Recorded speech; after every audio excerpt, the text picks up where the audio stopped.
I for a while there, I got very good at teaching basic aerobatics. That was pretty rewarding too, and it makes you a better pilot when you have to teach someone something. Not only do you have to understand it, but you have to understand it well enough to explain it and demonstrate it clearly to your student. And everyone learns differently, so it's I really like passing that tradition on, especially tail dragger flying, because it's becoming a lost art, you know. Um, and so yeah, I did enjoy that.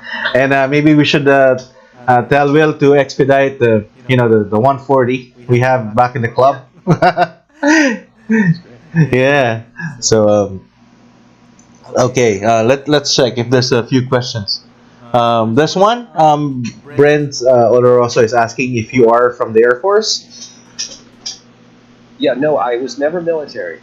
I did all my training through civilian process. Oh wow. Yep. And JP Fabricante is saying that you flew. Did you fly Hellcats actually? I have not flown the Hellcat yet, no, but we have a Hellcat, and that would be the next on my list to fly um, after the Zero. Oh wow! So that's a ladder, right? I remember you were telling me that you started this airplane. Can you explain that to the viewers how you start Well, with it? typically we fly the Hellcat first, but they put me in the Zero first because they needed a Zero pilot, and also I was really fascinated with the Zero, and they knew I really loved it. So they Mm-hmm. put me in the Zero first.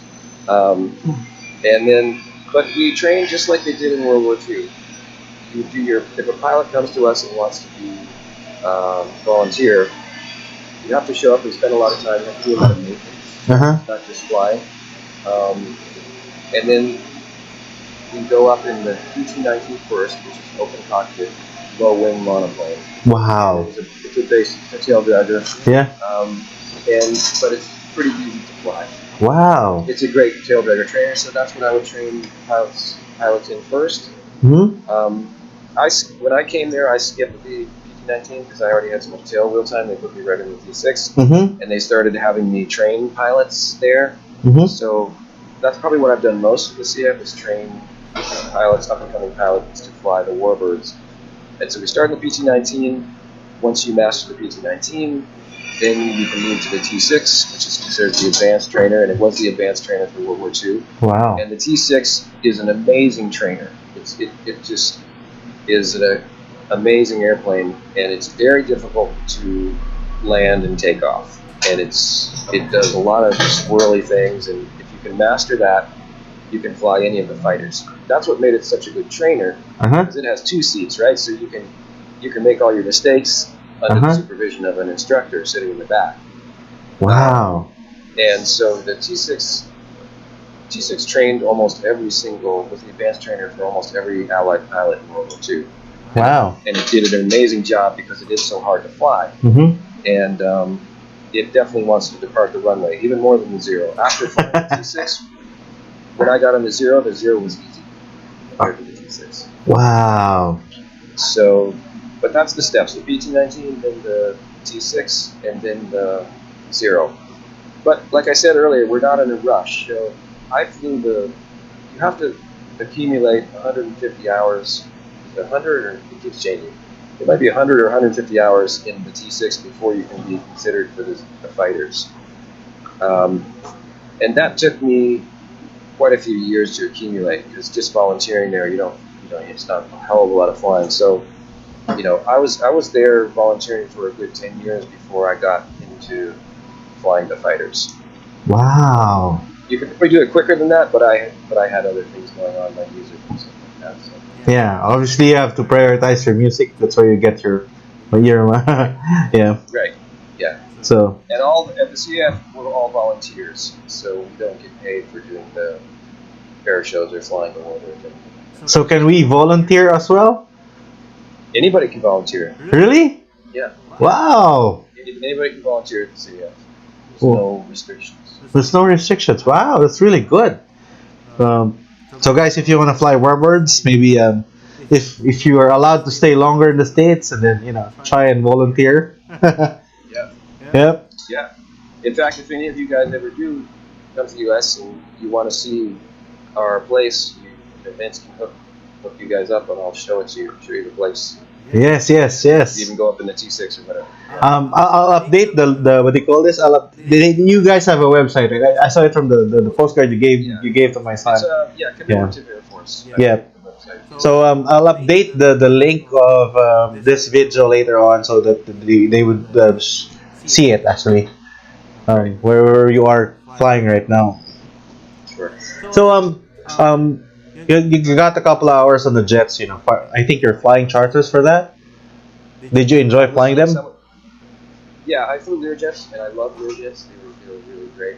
And I flew for a company called Clay Lacy. Um, I'm not sure you guys are familiar, but Clay Lacy he was an iconic figure in the aviation world, and he was the first person to start a jet charter company. He used Learjets. Uh huh. And, I ended up flying for him for a little while, but it's kind of a full-time job, and so I did it part-time for a couple of years, and then I had to uh, resign from that because it was too much time that I had to put aside for doing that. So Oh wow. I couldn't do it much longer than that. But it was fun. I learned a lot, and flying jets also helped me get to the warbirds because you fly at the higher speeds. Yeah, yeah. So for the viewers out there, how and those who are currently in training, how would one assess himself or herself that they are ready to fly the jets already? I mean, even for the You light know, jets. well, jets are pretty easy to fly Mm-hmm. after propellers. They got all those levers and crap. The jet just got one. You just push it forward, pull it back, and then it goes slow. I found, you know, jets are. I would say, as long as it's all about basic flying skills. Your an airplane is an airplane. Yes, Correct. there's a lot more systems in a jet, and Mm-hmm. there's, your speeds are higher, but it's all the same. It's flying. I mean, I think when I first started flying Learjets, I only had about, mm, not sure how many hours I had at the time, but I probably had under 500 hours easily. Wow. Um, I think maybe I had 200, 300 hours when I first started flying Learjets. Wow. So, yeah, it's every airplane's different. You just learn the airplane and know its systems, and Correct. Yeah. you know. So, another question is: did you took a multi-engine training first before you went to the jet? I mean, multi-engine Yes, training on the. yes, I had my multi-engine rating when I went to the jets, but I only had about 30 hours of multi-engine when I started flying the airjet. But So that was lower than normal. yeah, that's okay since your foundation is good. I think for the Right. Well, multi-engine. Yeah. the way I got the Learjet job was one of my students. I was teaching aerobatics, Oh wow. and he was like, he happened to be the charter manager of a Learjet company. He was Oh. also a part-time pilot, but he wasn't a pilot at the company. Mm-hmm. And he asked me, after he told me with me a few times, he said, we need co-pilots for the Learjet if you'd be interested in that. And I said, yes. So that came through just word of mouth. Just, Oh wow. That's a nice gig. Yeah. it's nice. Yeah. Oh. So there's another question here. Oh, it's just Brent's.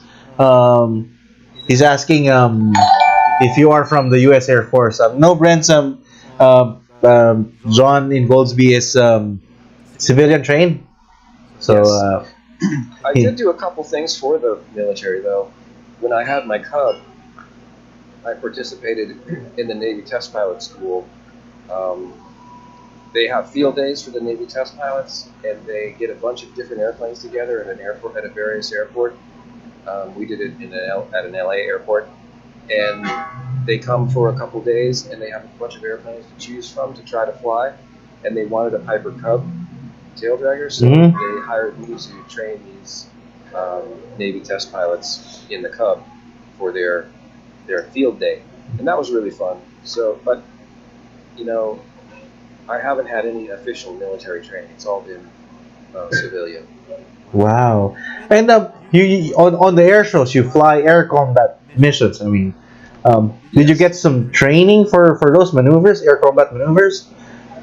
Yes. None of the maneuvers are that drastic, Uh huh. but what we do is we plan it all out and we walk it before the air show. We physically walk what we're going to do as if we're flying it in our mind's eye. Yep. So we'll plan the routine, whatever it is. It's usually I get shot down every time on the zero. I get shot down. Of course, America wins, right? So The Hellcat shoots me down, usually because those were the adversaries in World War II. Uh We huh. also have a PBJ, which is a B-25. It's a Marine B-25, and so we do a Pacific air war combat where Mhm. the bomber comes through. Then I take off and I attack the bomber, and the helicopter takes off and shoots me down. So that's basically it.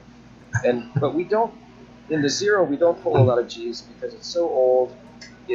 We don't want to pull the G's that it could pull in World War II. Like it could pull the specs are positive 5 Gs, negative 2 Gs. Uh huh. But we don't pull any negative Gs, and I don't pull more than never more than 3 Gs because we just want to handle it with care because it's so old and 70 years old. Yeah. We don't want to push And that. and there's only a few Japanese zeros flying around, right? If I'm not mistaken. Yeah, I think there's only 4 that actually fly. Um, and so yeah, none of the maneuvers are that drastic. I mean, we go 90-degree banks. We don't. Um, one of our pilots is aerobatic qualified, so he'll go in a Bearcat and sometimes the Hellcat, and he does aerobatics. But he does that on his own. The war battle that we do is basically just steep banks and high-speed passes, and none of it's that strenuous on the airplane. Oh wow. And do you guys wear parachutes while Yes, we performing? always have parachutes and helmets and flight suits, just like the military. Wow. Wow. And how often do you practice before an air show? Do you get to practice? Usually none. Yeah. Sometimes the air shows will allow a practice day before the air show starts, Yep. and then we'll do a practice run. But usually we practice it on the ground. Like I was saying before, somebody maps out what we're going to do, every turn, which direction, everything down to the last maneuver, and then we walk that all together on the tarmac, before the show. Wow. That's how we work out any details. How about let's say there's a And people, we make mistakes sometimes. Somebody passes somebody or this and that, but yeah. who's going to know? It's a war battle. Yeah. Who's gonna know? Correct. That's correct. Yeah. How about the sorry, correction. The terrain and everything. Do you do briefings for that? Like in Lake Havasu, there's a nearby terrain on the airport. Oh, by the way, we saw what do you call this? A practice day. Yes. It's a day before the air show, and we got the free pass. You see the airplanes flying around. This was cool. Yeah, terrain is definitely a factor. Keep that in mind. And air shows are very well planned out, and they have, you're also supposed to stay away from the crowd. There are certain rules for that, and they're called corner markers that you're not supposed to cut inside. So everything's pretty much laid out, and you learn how to, not cut across anything and be too near the crowd. Yeah.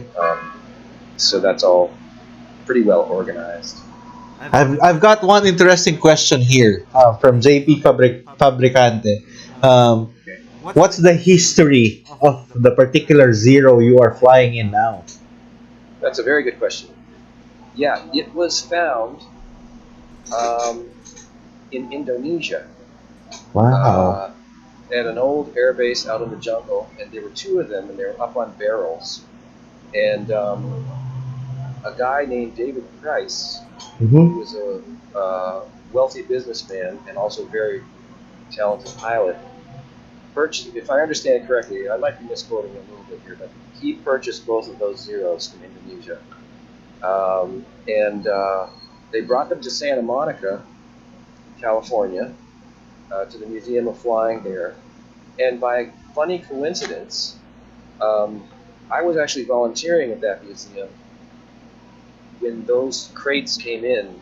Gosh, must have been 25 years ago or more now. And I actually helped clean dirt off parts of the Zero that I now fly. Um, and anyway, they cleaned it all up, and they needed someone. There were a lot of missing pieces. You know, when you find a Zero in the jungle like that, most of the parts are unusable. You know, but it was a complete Zero, so they hired a company in Russia to kind of rebuild it and put it all together and use as much of the original as they could. So once they cleaned it all up, they sent all the parts to Russia. They rebuilt the airplane there, and then they shipped it back to the United States. And then it flew at Santa Monica for quite a few years. And then the gentleman who purchased it got old and started selling his airplanes. And he kind of sold it to us at the CAF for a really reasonable amount. Like, he basically gave it to us and we paid a little bit, and it was kind of like a donation. So that's how the airplane ended up with us. But Wow. yeah, I don't know what the history of the airplane. It'd be interesting to find out what the airplane did before it got parked at that Indonesian airfield. Mm-hmm. I'm not sure if anyone knows the answer to that, but it may well have flown through the Philippines, because on its way to Indonesia, or at least flown near to Philippines in World War II. In World War II, yeah. Because it either got to Indonesia on a carrier or it actually flew there, hopping islands. I don't know, probably on a carrier, I guess. So, but the airplane that I fly definitely was near Philippine skies in World War II. Yeah. Wow. Do you still have the tail hook for your Zero? No, no more. Yes, it's still there. Yeah. Oh, really? Yeah. It's not usable. We don't use it. It's tucked up in there. There. Wow. Wow. And there's another question from Julio Carmona. During your air shows, did you get any near misses? No. Not, thank God. We try to avoid that. We try to really. That's one of the most critical things in an air show is your situational awareness of where all the other airplanes are, because many times there are a lot of airplanes in the sky and they're moving pretty fast. So that's a good question, because that's probably the most important thing in an air show, is knowing where everyone else is, and keeping your situational awareness going. Your head's outside the airplane. You're not inside the airplane too much. You're checking, making sure things are working right, but you got to be very aware of your surroundings, and Wow. that's So do you have a two-way comms as well on the airplane, so you can communicate with other airplanes on your fleet? yes, we're talking to each other, and at an air show you have someone who's called an air boss, Mm-hmm. and military pilots are probably similar. Navy pilots have an air boss. So the air boss is a critical part of the air show, and a good air boss will keep everybody knowing where everybody else is, and if somebody gets too close, they might help us separate. So yeah, the air boss is a big part of it, and we're constantly, talking to each other or talking to the air boss. If anyone has some sort of change or problem, we communicate that to the other pilots so everybody knows. Or say someone makes an error, you're going to talk to them about how you're going to fix that error and get back in line where you're supposed to be, or whatever it might be. So yeah, you're communicating a lot. Wow. But if you do the air show well, you don't have to communicate too much. But it is there if you need it. Okay, so just the air boss is just there to coordinate everybody around, right? I guess. Yeah. Wow. It's mostly the air boss talking to us, telling us what it is. that's why he has the boss, So. All right. A good air boss can make a huge difference. They're the good ones are cold. Really? Are they hard to find nowadays? The good air They're bosses? usually pretty good, the ones we fly with. Yeah. Oh wow. Wow. And they are volunteers, I guess, right? I think they're actually paid. The air bosses at air shows are usually paid. It's a gig. Oh wow, wow, that's good. Um, How maneuverable is the Japanese Zero? It's incredibly maneuverable. And that's one of the reasons I wanted to fly it. It Uh-huh. flies so beautifully. It's probably one of the nicest flying aircraft I've ever flown. It's just so smooth, and it rolls so fast. I've never, when I've rolled the Zero, I don't think I've moved the stick more than a third over. Probably not even that. I've never done a Wow. full deflection roll. I mean, put it, if for example in the T6, when you try to do a roll, T6 is kind of a big pig. If you try Uh-huh. to do a roll in the T6, you have to have that stick full over, or it's not even going to get around. You have it at the stop. But the Zero, you just touch that stick and it goes. It points where you want to go. It's just a beautiful, beautiful flying airplane, and still turns tighter than any World War II fighter, if I'm not mistaken. And Wow. that's why in the beginning of the war, it had a 12-to-1 kill ratio because nothing could turn with it. And in the beginning of the war, the tactics were always turn fighting. Everybody would turn fight. Yep. Your military pilots will know what I'm talking about. Yep. Nobody fights in a straight and level.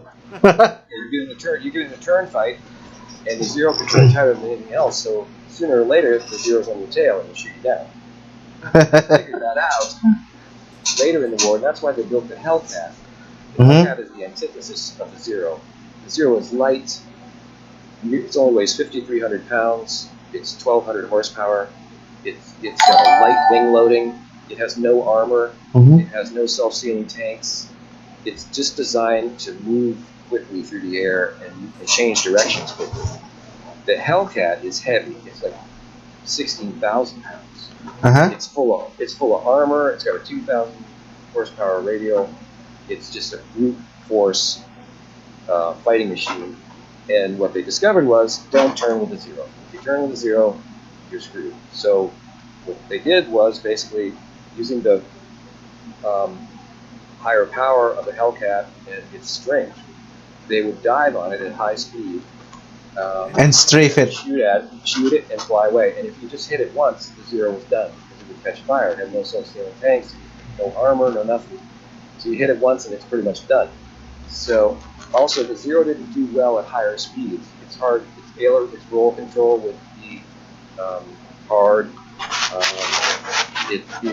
Whereas the Hellcat can fly much faster, and so that's how they basically started winning against the Zero, just by diving on it, shooting it, and flying away. Wow. So they couldn't outturn outmaneuver the Zero, right? No, it's so light. It's just going to turn on a dime. They didn't bother trying that. Too smart. So what's the most what do you call this? What's the most craziest or most fun maneuver you did on a Zero? I think the roll is the most fun. We don't do loops in it or anything crazy like that. Uh-huh. What I was talking about earlier. Yep. It will stress the airframe too much. So even though it certainly could do a loop, just why? We don't need to do that. Yeah. So but it rolls so beautiful, and the rolls are so beautiful. Roll. Have you tried flying prolonged inverted on a Zero? Yeah, we don't fly inverted in it. No. You could, I suppose you could, but we don't really want to do that too much. And but the other maneuver I love is landing. Landing is really fun in the Zero.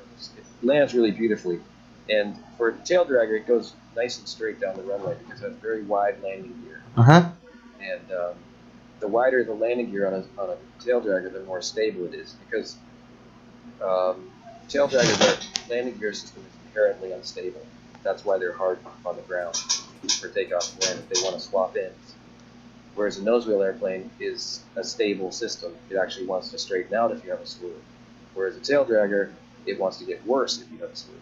Yeah. But the Zero has such nice wide landing gear that it just tracks nice and straight down the runway. It's very nice landing. Wow. So you don't need to keep stabbing the rudders. Sorry. No, just little tiny, just to keep it straight. Well, any tail dragger, you hope you don't get to the point where you have to stab it. You want to keep it straight.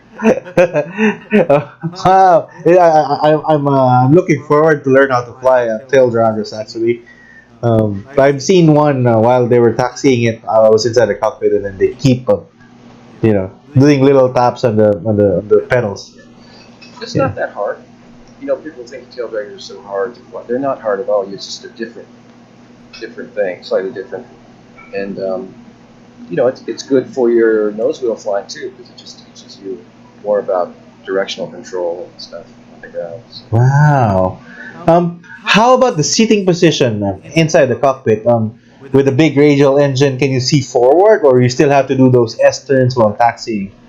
you have to do S turns. You can't see anything in front of you. Yeah. Oh, really? And we train for that in the T6. To check out in the fighter, you have to do 2 check rides from the back seat of the T6. And flying from the back seat of the T6, you can see nothing. It's probably the hardest seat I've flown from. Once you get the hang of it, it's not that big a deal. You don't really need to see in front of you as long as you know Where you're going. down the runway. You Yep. have peripheral vision. But we train the pilots to handle the T6 in the back seat, 2 check rides, and if they can pass those, then you can fly the fighter. Wow. And it's great training for that, like I was saying earlier. But the first time you fly the fighter is pretty exciting. That was actually, speaking of my most favorite moment in the Zero, was probably another one was my first solo, because you've done all this training, all the guys are out there with you, they're all watching our wing leader, I'm in communication with him, but I got to go take it up alone. I got to bring it back. So the first time you've flown it, you're on your own. So that was pretty exciting. Wow.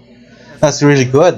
Um, um, so, would you how would one assess if they're capable already of flying the fighters? I mean the World War II fighters you're flying. If they want to do volunteer, how would they assess themselves if they're ready to hop on board the tail dragger, flying the vintage planes? Well, anybody can start flying a tail dragger. They're not, tail draggers are not that hard, just different. Yep. So first you want to get your tail wheel endorsement, just flying the tail dragger, but as I was saying earlier, the once you get more advanced, the absolute best training for flying a World War II fighter is flying a T6.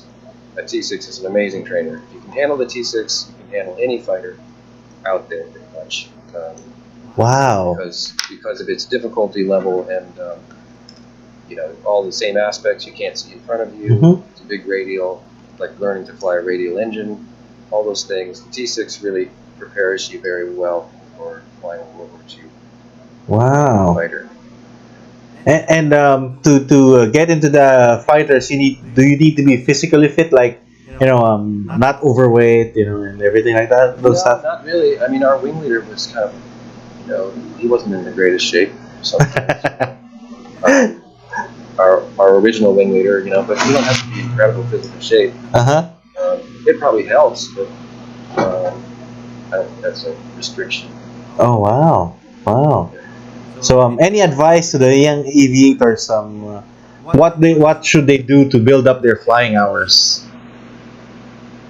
Well, you know how it is. It's hard to get flying hours in the beginning, so I would say any way you can. I like glider towing. Most people do it with instruction because that's the simplest way and the most common job. Instruction, or like some of your listeners who join the military. The military is great for that. And you're going to get all your training through that avenue. So that's a good way to build your time, obviously. Wow. Yeah, I would say any way you can. In the States, if you join the U.S. Air Force Reserve, do you get to fly the planes of the U.S. Air Force, even if you're civilian trained? Sorry, you cut out. What was that question? Sorry, yeah. Let's say in the States, if you apply for a U.S. Air Force Reserve, I forgot the National Guard. If you're what do you call this, civilian trained, will you be able to fly the fighters, their aircraft?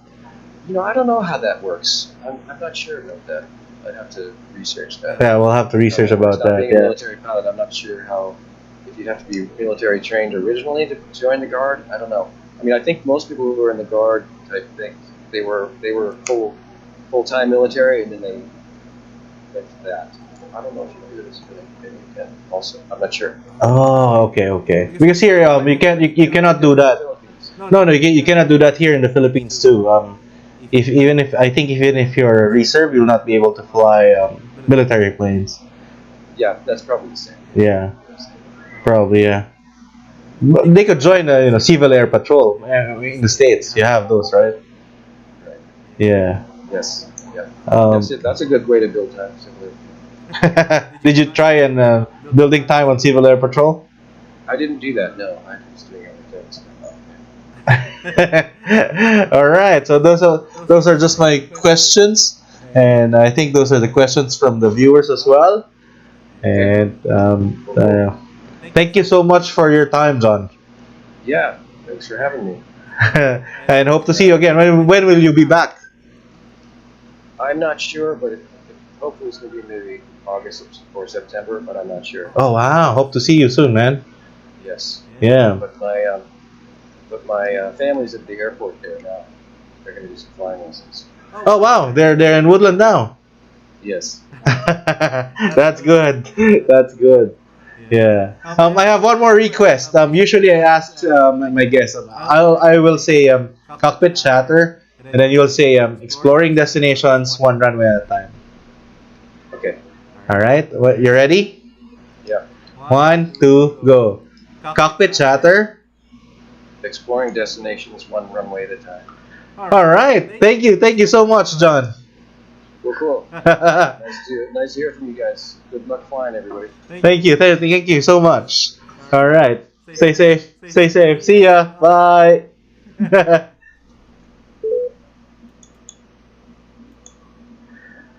All right, guys. That was really good to have John on board. So what I'll do is just land this plane, and we're gonna end the stream soon. So there's two parts of this. One was posted earlier, it got cut off. So let's fly this quick and land it. Let's try again. So yun. So pinos ko lang siya because si John maka-cut off pang ingay ng radial engines. So let's start slowing the bird down. Let's try to roll. Aileron roll lang, sorry. I don't know what's my speed. Increase throttle. Increase throttle. Yes, sir. Hard beat out. Okay. And gear down. Let's put down the flaps.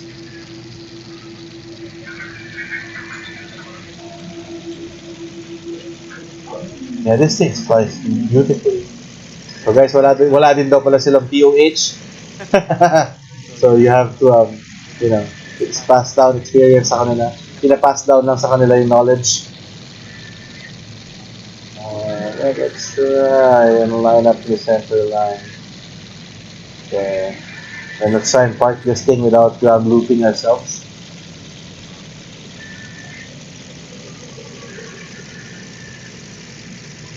Whoop.